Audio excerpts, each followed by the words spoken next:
Okay, this is Hail Carib-Sport, and we're going to be talking today about the latest going on with the Toronto Football Association and FIFA and the Normalization Committee. Now, in the last opinion I did, people said you had a good opinion, but more people would listen if you hold back on the profanity. If anyone has ever watched my videos, you will see that there's never really been profanity until that particular point.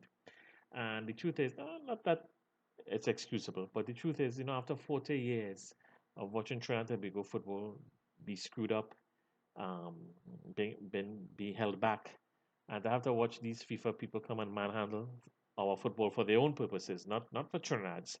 Um, if you're a Trinidad football fan, you're getting fed up. Eh? You're getting fed up.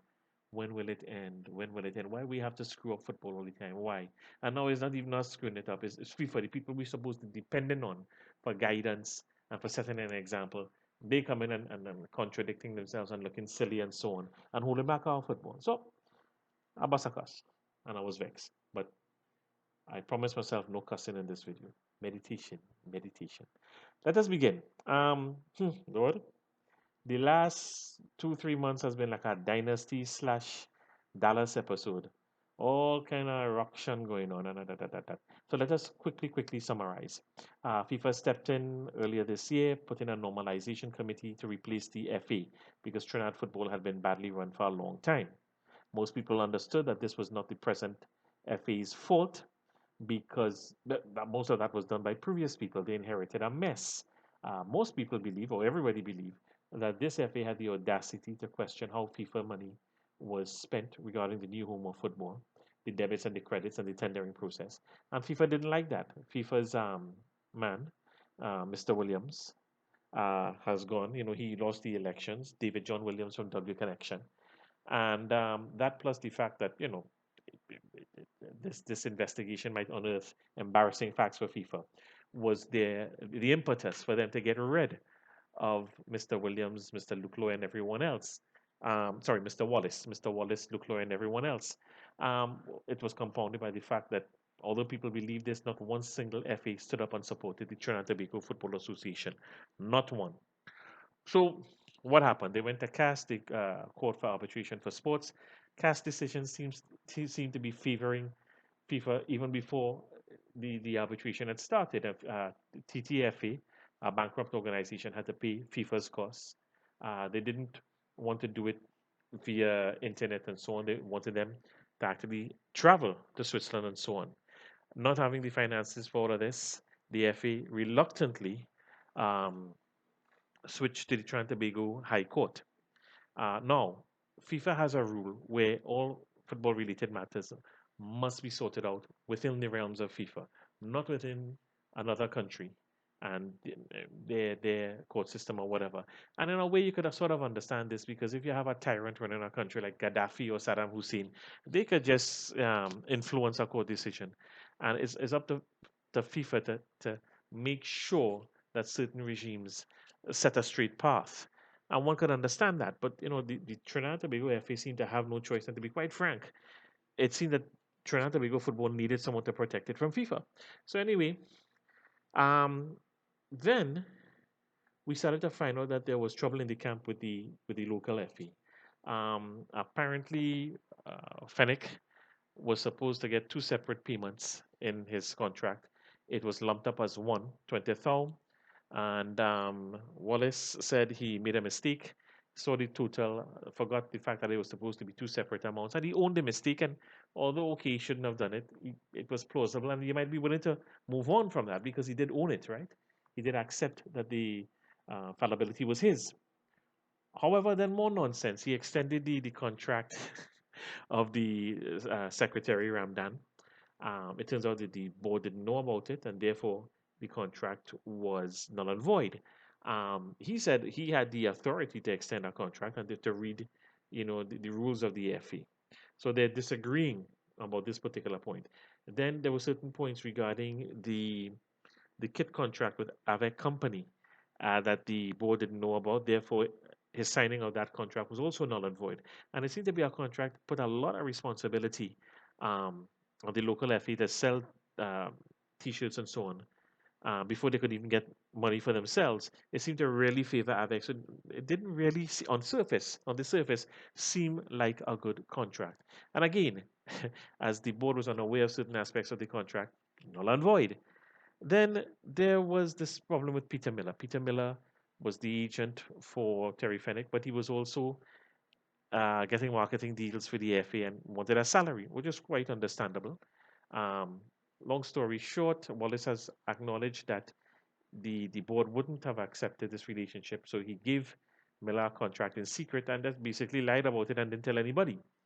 I don't know why he had to lie, but maybe the fact that he was an agent for the local coach and getting marketing revenue for the FA was a conflict of interest, and if that's in their rules, so be it.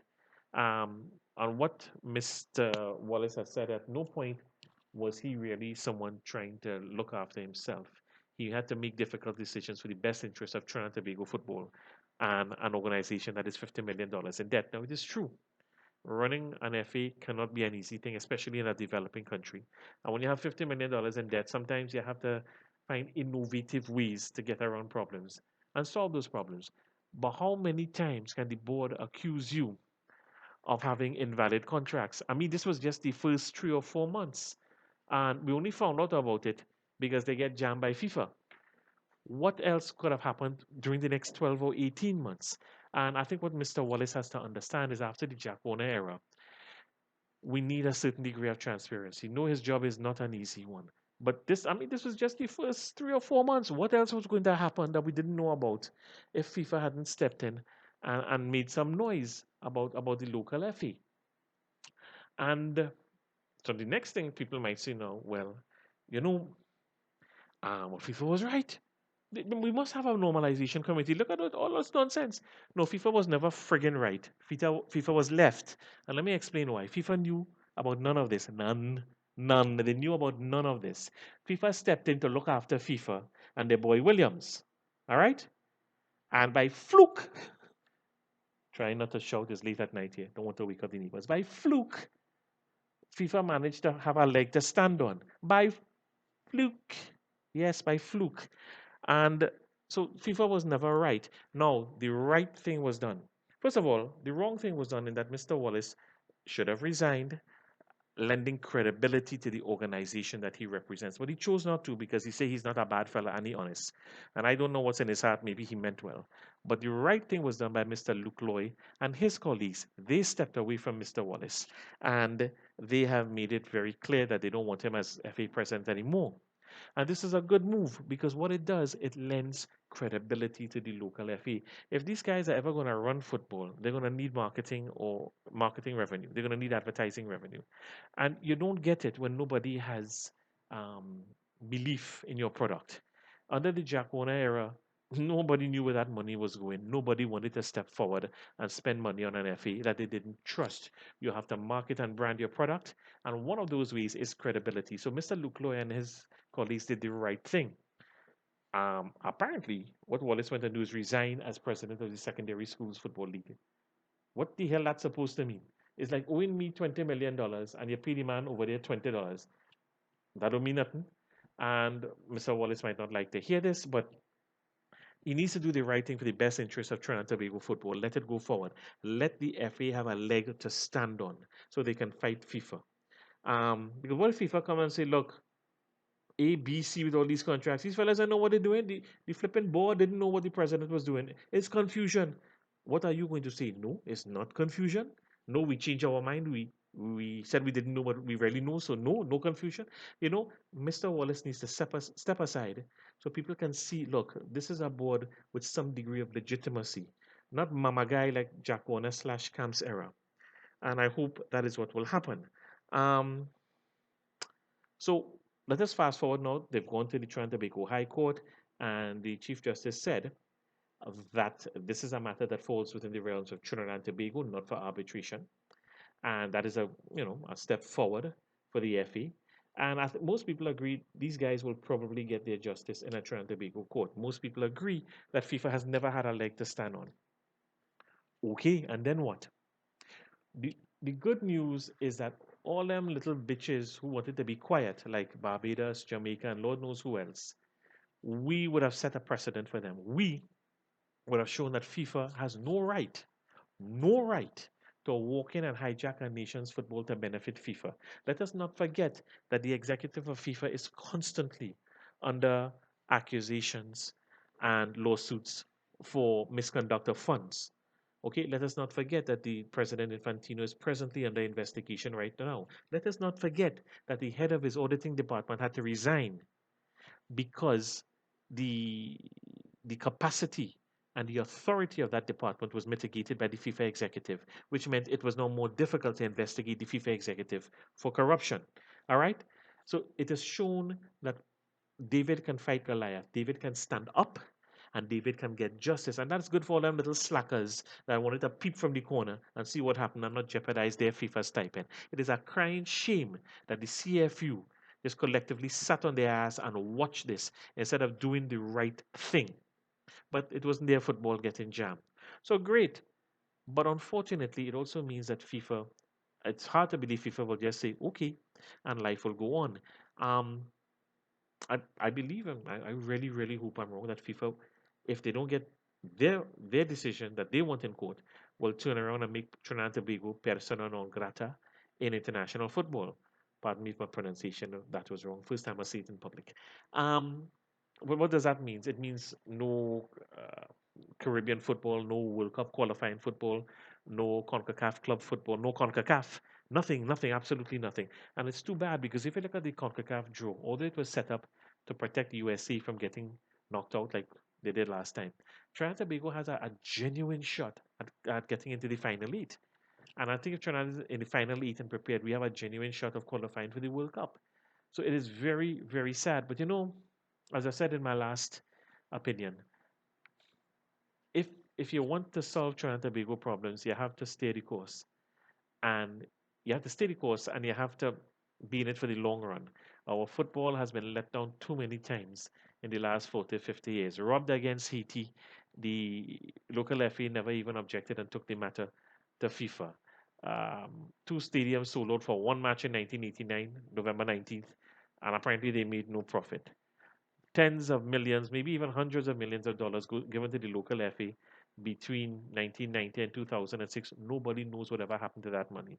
But Jack Warner seemed to be spending money left, right, and center. Jack Warner's son being allowed to that's sell FIFA merchandise regarding Trinidad, and apparently Warner was unaware of it. This is the kind of nonsense that has been going on. And if we want to get rid of this cancer, again, we have to stay the course and sometimes just suffer the short-term consequences. And if that means getting booted out by FIFA for the rest of this year, that means no World Cup qualifiers, then so be it. Because the alternative is to let FIFA come in and have some little puppy being inserted into our local FA, and it is run by really FIFA, not by us. And if FIFA is doing all of this because they're getting antsy about our FA investigating how FIFA money was spent for the local home of football, imagine if people went back the last 20 years, how much more antsy they would get. Um, so it seems that David is fighting Goliath. David is getting through to some degree. It's a sign to all the other small nations out there, all the third world nations out there, that you don't have to be manhandled by an organization that is obviously corrupt and not doing anything in the best interest of world football but themselves. On the negative side, that Trinidad and Tobago football may suffer horribly this year. My heart goes out to the local FA. You start off, you had this normalization committee, and then bam, COVID-19 in your tail. And the football year has been obliterated, your program has been obliterated. And poor Terry Fennick, this man just blight. He went to, I think, Belgium, the club went bankrupt. He took Jablote to Scotland for some matches. Nobody knew they were coming. Um, he coached Central FC. I think they won the Caribbean title, and he didn't get some bonus money and had to walk away from the team. Now he finally gets the national coaching job, maybe a bit overdue. And the man can't even coach, the man can't even get matches. Think of all the Trinidad footballers he might have been attracting in places like England, Scotland, USA, Canada, maybe other European countries, who will now want nothing to do with Trinidad and Tobago. It's a crying shame. It's a crying shame. But at the end of the day, to Mr. Lucloy and his colleagues, you are doing your best. You are fighting for the right for TNT football. You are fighting for justice. It will not be easy, and there will be probably more pitfalls before you see the light. But Mr. Licloy et al., fight the power. And good luck to all of you.